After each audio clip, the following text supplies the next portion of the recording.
নমস্কার বন্ধুরা, সবুজ মেরুন বাগানের আরেকটি ভিডিওতে আপনাদের সবাইকে স্বাগত জানাই।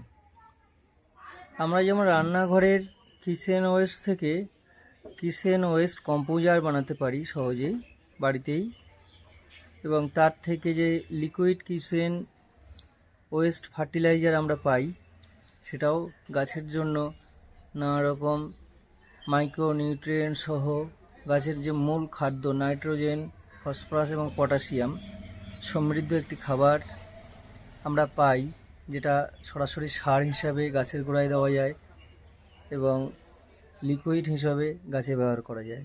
ঠিক তেমনি বাগানে যে সমস্ত গাছের পাতা ঝরে যায়, ডরমেন্সিতে হোক, সারা বছর ধরে যে গাছের পাতা পড়ে যাওয়া একটা স্বাভাবিক গাছের লক্ষণ, সেই পাতাগুলো আমরা একসাথে জড়ো করে বস্তার মধ্যে রেখে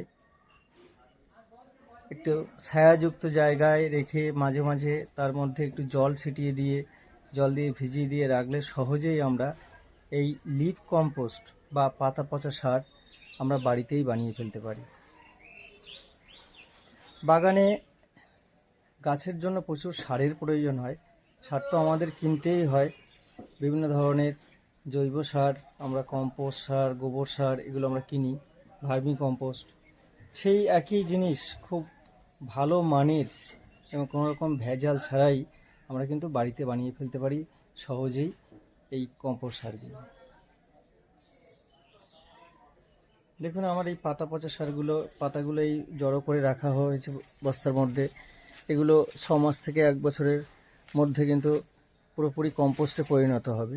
আর এদিকে লক্ষ্য করুন, এদিকে দেখুন, এইগুলো পুরোপুরি সারে পরিণত হয়ে গেছে, একদম লিপ কম্পোস্টে পরিণত হয়েছে। এগুলো একটু শুকিয়ে নিয়ে একটু প্রসেসিং করে নিলেই কিন্তু খুব উৎকৃষ্ট মানের একটা সার কিন্তু বাড়িতেই আমি তৈরি করতে পেরেছি। এইগুলো দেখুন, এই বস্তাগুলোতে প্রত্যেকটাই কিন্তু সারগুলো রেডি হয়ে গেছে। এগুলো একটু শুকিয়ে নিতে হবে, এবার ঝুরঝুরে হয়ে গেছে। এবং এটাকে যেগুলো পাতাগুলো একটু পচেনি সেগুলোকে আমরা দুটো একটা বের করে নেব। এইভাবে সহজেই আমরা এই পাতা পচা সার বাড়িতে তৈরি করতে পারি। এবং মাঝে মাঝে এই বস্তার মধ্যে একটু জল ছিটিয়ে দিতে হবে, যাতে ময়েশ্চার বা ভেজা ভেজা ভাবটা থাকে।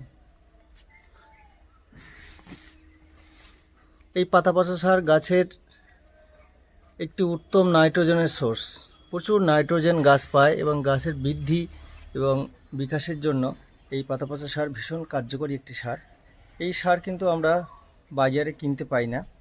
এগুলো সহজেই বাড়িতে যে পাতাগুলো পড়ে গাছের নিচে, সেগুলো একটু ঝাড় দিয়ে এক জায়গায় জড়ো করে রেখে সহজেই কিন্তু এই পাতা পচা সার আমরা বাড়িতে বানিয়ে ফেলতে পারি। এই পাতা পচা সার শুধু পাতা বস্তার মধ্যে জড়ো করেও আমরা তৈরি করতে পারি। আবার আরেকটা পদ্ধতিতে খুব ভালোভাবে তৈরি করা যায়, সেটি হচ্ছে কিছুটা পাতার একটা লেয়ার তৈরি করলাম, তারপরে মাটি দিয়ে 1 ইঞ্চি বা 2 ইঞ্চি মাটি দিয়ে দিলাম, এবং তারপরে আবার পাতা, আবার মাটি, এইভাবে ক্রমান্বয়ে স্তরে স্তরে কিন্তু আমরা পাতা পচা সার তৈরি করতে পারি।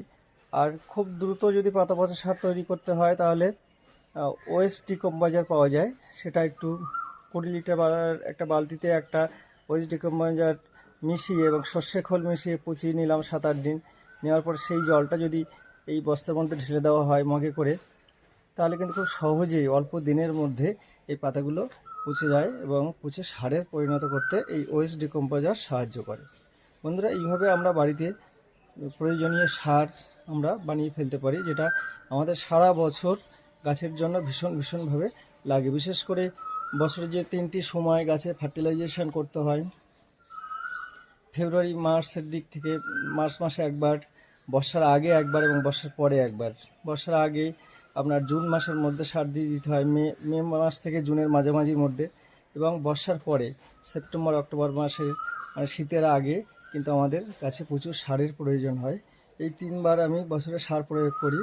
এইভাবে কিন্তু আমরা সহজেই লিপ কম্পোস্ট বাড়িতে বানিয়ে ফেলতে পারি।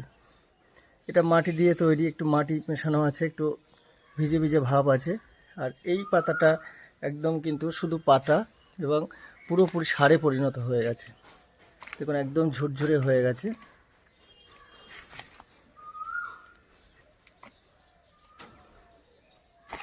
বন্ধুরা, এইভাবে আপনারা বাড়িতে পাতা পচা সার পাতাগুলো না ফেলে দিয়ে সারে পরিণত করুন এবং সেটা গাছের সার হিসাবে ব্যবহার করুন। দেখবেন গাছ খুব ভালো থাকবে, গাছ খুব হেলদি থাকবে এবং গাছের বৃদ্ধিও ভালো হবে। এবং বাইরে থেকে যে সারগুলো আমরা কিনি সেগুলো অনেক ভেজাল দেওয়া থাকে, অনেক কিছু মেশানো থাকে এবং সেগুলোতে গাছের কিন্তু ক্ষতি হয়, টবের মাটি নষ্ট হয়ে যায়। এভাবে আপনারা বাড়িতে সার তৈরি করুন। ধন্যবাদ।